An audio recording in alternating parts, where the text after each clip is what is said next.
ஜெபம் ஜெபம் என்பது தேவனுக்கான ஒரு முக்கிய தொடர்பு, குறிப்பிட்ட கவனம் மற்றும் பல்வேறு காரணங்களுக்காக அடிக்கடி ஜெபிக்க நம்மை ஊக்குவிக்கிறது. ஜெபத்தின் மூலம் தேவனை நோக்கி கூப்பிடுவது, அவர்களுடன் பேசுவது பற்றி நமக்கு பைபிள் ஊக்குவிக்கிறது. ஜெபம் என்பது ஒருவருடைய தேவைகளை தேவனுடைய சித்தத்துடன் சீரமைத்து அவருடைய வழிகாட்டுதலையும் வழிநடத்துதலையும் தேடும் ஒரு வழியாகும். பிரார்த்தனை மூலம் நமக்கு பலம், அன்பு, அமைதி மற்றும் ஆசீர்வாதங்களுக்காக தேவனின் உதவியை பெற முடியும்.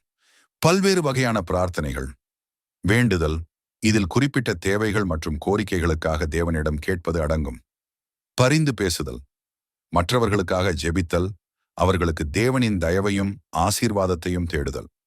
நன்றி, கடவுளின் ஆசீர்வாதங்கள் மற்றும் செய்த நன்மைக்காக அவருக்கு நன்றியை வெளிப்படுத்துதல். ஆராதனை, தேவனுக்கு துதியுடனும் ஜெபத்துடன் அவருக்கு நன்றி செலுத்துதல்.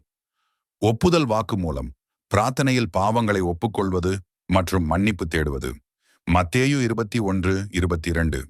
நீங்கள் விசுவாசம் உள்ளவர்களாய் ஜெபத்திலே எவைகளை கேட்பீர்களோ அவைகளை எல்லாம் பெறுவீர்கள் என்றார்.